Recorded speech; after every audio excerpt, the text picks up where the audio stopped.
Mark Rogers TV, the voice of college football, always talking the game that we love, going down to the Plains to talk Auburn Tigers with the spring game on tap for this Saturday, April 7th with Benjamin Wolk. You can join him in SEC Country. Benjamin, how you doing tonight? I'm doing great, Mark. Thanks for having me. Yes, thank you so much for jumping on here. We've got to catch up with Auburn, one of the major players in the SEC, to see what's going on during spring practice that started February 27th, culminates, of course, this Saturday. Before we get to 2018, would love to get your take on a bizarre 2017 from the standpoint that when you beat Alabama, that's always the pinnacle for Auburn football. You win the division. You beat two number ones in the span of 3 weeks, and of course, the eventual national champion, but you don't get there because you lose the SEC championship in a rematch. And then you have this kind of odd matchup that everybody fears to an extent when they reach the New Year's Six, that they get matched up against the group of five. And then you get the Cinderella group of five, the undefeated Central Florida team that you lose as a double-digit favorite. So just kind of weed through that for us in terms of where Auburn stands with 2017. It was, you said it best. It was a crazy sort of way to finish out the year, playing the two teams that ended up playing in the national championship and beating them both by double digits, having to play the rematch in the SEC championship game against a team he just beat by 23 points a couple weeks before that.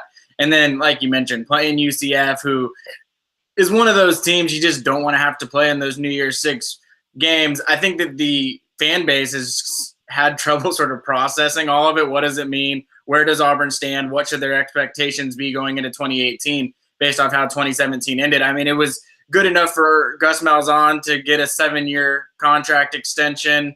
So at least the Auburn brass, they felt that it was a good enough finish to warrant a future under Gus Malzahn. I think that there's some skepticism from the fan base a little bit about how to perceive how last year ended. At the end of the season, the end of the regular season, I think every Auburn fan in the world would have wanted Gus Malzahn to have a contract extension. But then when you close out with a loss to Georgia after you just beat them in a game that many would argue is more meaningful, and then a loss to Central Florida, who, despite themselves claiming themselves as national champions, I think a lot in the Auburn fan base feel that that's one that they need to win every time.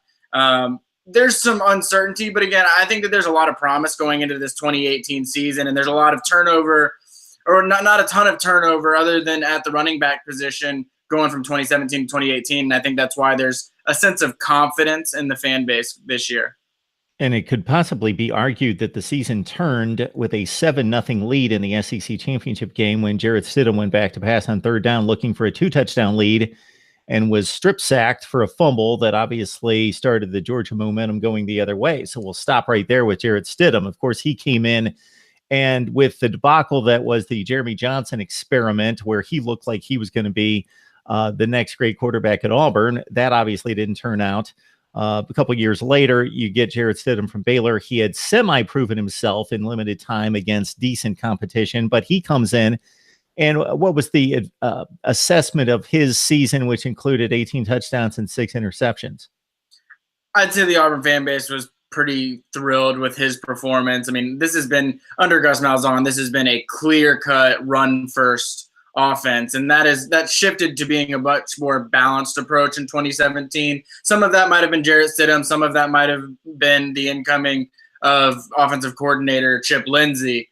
I think that the balanced attack that Jarrett Stidham brings to this offense, Auburn fans haven't seen that a ton. Even with Nick Marshall, they didn't really have the threat to throw the ball on all 3 downs. Jarrett Stidham does bring that. Now, he hasn't been practicing throughout this spring, and it remains to be seen. Maybe if we talk again next week, he will have played in the spring game, but he hasn't done much work this spring. And so I think that there's a little bit of uncertainty within the fan base. There's some strength in this depth chart with some underclassmen, Malik Willis and Joey Gatewood.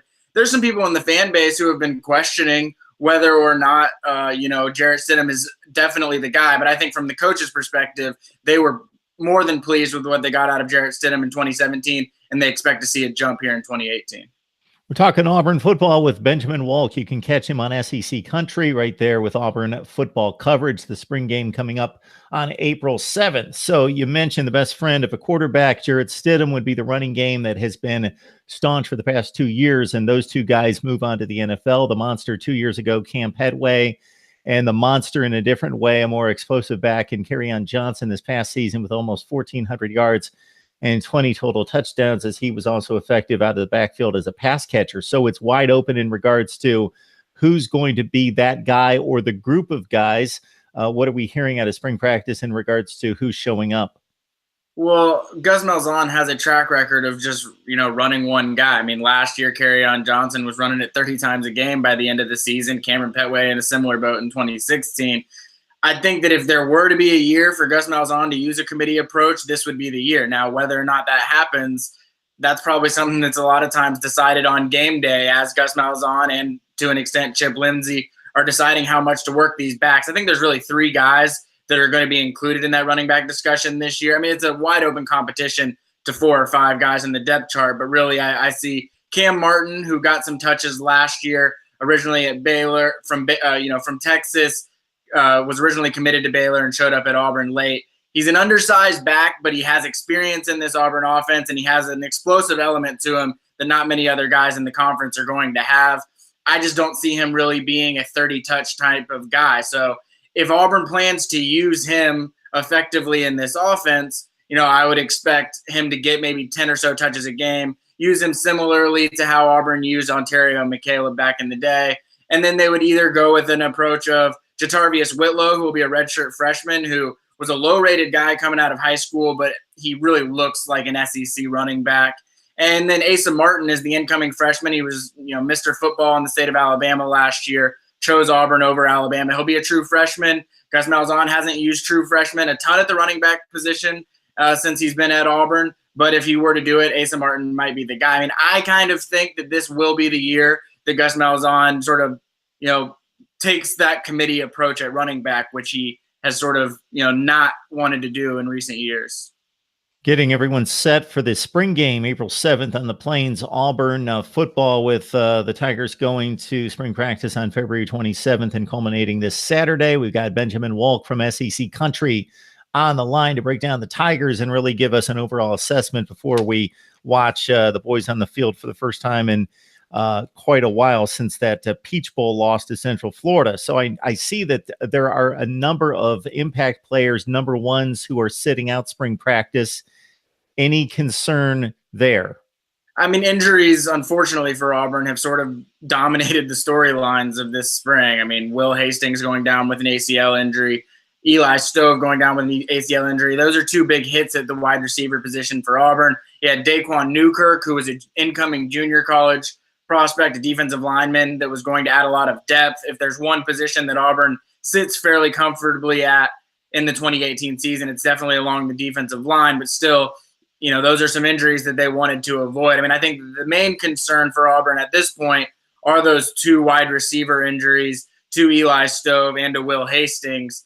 Auburn sort of goes with a specialty approach at wide receiver. They have a lot of guys that specialize in certain things, and Eli Stove was their he was their jet sweep specialist, and Will Hastings was a slot guy, and he's not someone, his route running, you're not going to find many people on this Auburn roster that are able to replicate that. What'll be interesting, with them likely being out for the 2018 season, there's 4 incoming freshmen. One's already enrolled, Bo Jackson's nephew, Shedrick Jackson, but 3 incoming guys, Matthew Hill, Anthony Schwartz, and Seth Williams. I think one of them is going to need to step up as a true freshman if they're really going to fill the void that's left behind by Eli Stove and Will Hastings. Yeah, Stove accounted for 315 yards rushing, also 29 receptions. Hastings, 26 catches and 2 touchdowns this past season for the Auburn Tigers. So if we look at the defense, you mentioned it, defensive line has been the wrecking crew. That's been the mainstay of this defense for the past few years. Set us up defensively. Of course, the secondary has been loaded with veterans in the past, but some of those guys moving on. What's the defensive assessment this year? I think that they're expecting a pretty solid carryover from last year. I mean, the defense has just seen such a huge uptick since Kevin Steele took over as defensive coordinator.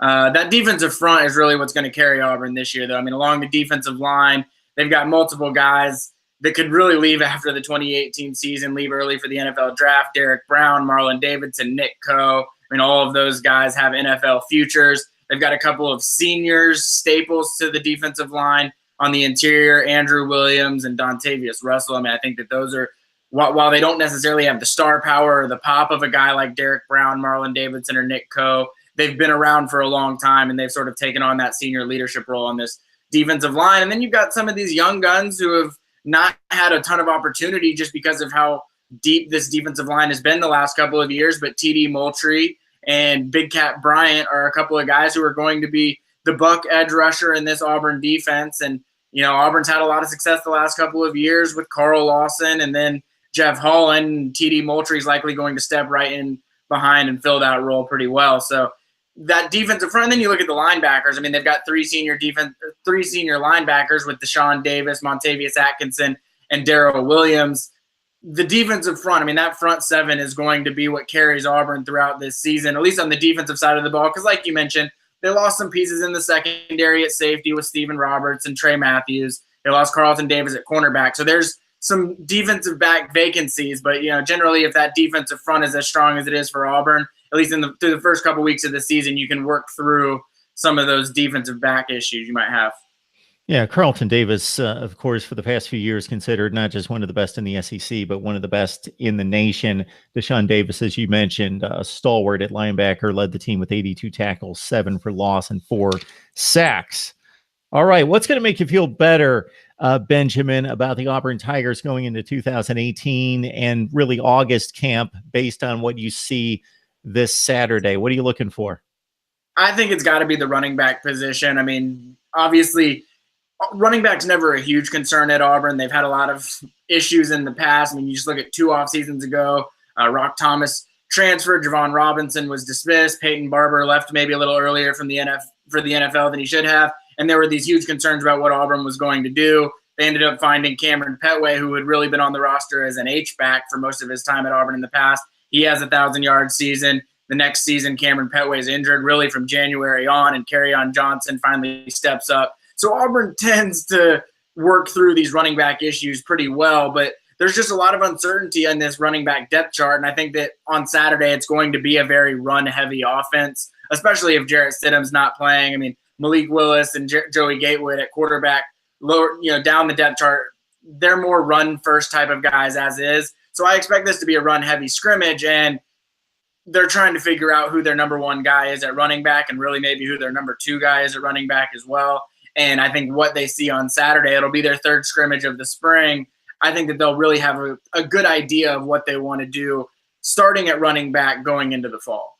We're talking up the Auburn Tigers with Benjamin Wolk. You can join him on SEC Country. We have tapped SEC Country considerably over the past few weeks to get us set for SEC spring games. And Benjamin, of course, you specialize in the recruiting aspect of it as well. This was a top 3 class in the SEC, number 12 in the nation, according to the 247 composite. 8 early enrollees that are taking part in spring drills. Just your thoughts about who excites you, who you think may step in, make an immediate impact. I think it was a solid class for Auburn. I mean, again, it didn't hit that top 10 threshold that a lot of fans generally want. I mean, if you're not in the top 10, a lot of times it feels like it was a failure of a class. I wouldn't necessarily label it that direction. I think Auburn hit a lot of the position groups they really felt like they needed to hit. And then I think the ones that they maybe didn't, they're certainly going to emphasize here in the 2019 class. I think that really you got to look at the secondary. I mean, we mentioned it earlier. They're losing 2 starting safeties from last year, Stephen Roberts and Trey Matthews. They're losing a starting cornerback in Carlton Davis.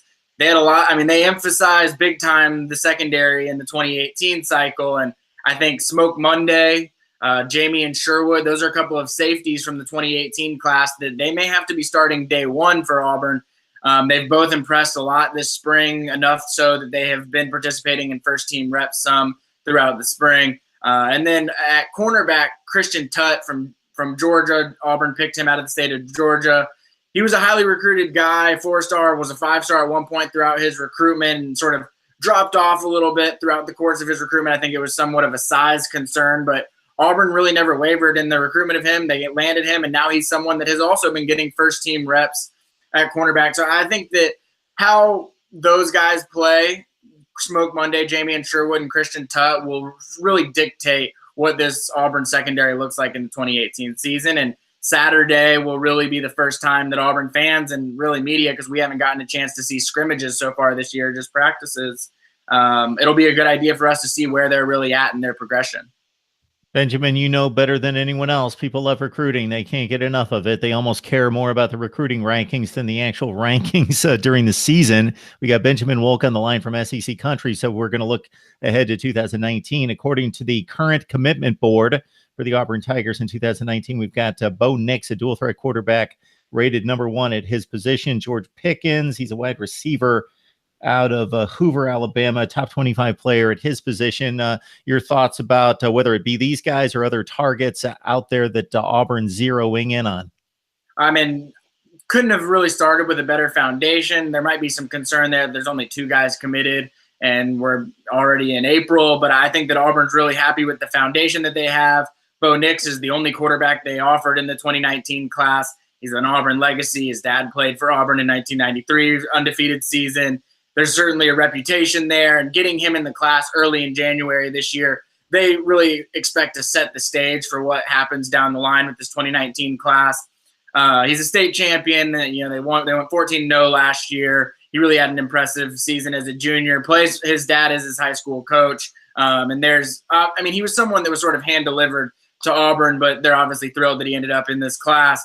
George Pickens is a wide receiver that I expect to really shoot up the wide receiver rankings here. I mean, the Nike opening in Atlanta was last weekend, and he was maybe one of the 2 or 3 best wide receivers out there, I'd say, by pretty much anyone's estimation. He's going to be heavily recruited by a lot of schools, these next few months. But Auburn feels pretty good about holding on to him. There's a really strong relationship there between Bo Nix and George Pickens. And so, nice 1-2 punch, quarterback and wide receiver to start. Now you got to start filling out the class from there. Both George and Bo have pretty big personalities. They're the type of guys that are going to be vocal leadership type guys in this class. I think that they expect to see some momentum here starting from the spring game on Saturday. I wouldn't be surprised if they landed a commitment, or at least set the groundwork for a commitment in the next couple of weeks. Bo Nix, son of Patrick. Man, I'm getting old. 1993. Yes, I remember it well. Wow. That's this is not something new to continue to hear about these guys that had fathers that played, that I watched and covered, actually, because I was down in Mississippi covering Auburn, Alabama, Ole Miss, Mississippi State at that point. Patrick Nix did a fine job for the Auburn Tigers, won a lot of games, lost very few. So Bo Nix coming along for Auburn. Really good stuff from Benjamin Wolk. You can catch him on SEC Country, as you can hear right here. The insight, the knowledge, the information is outstanding. Benjamin, we appreciate you jumping on board, getting us set for the big Auburn spring game coming up on Saturday. Awesome, Mark. Thanks. Anytime.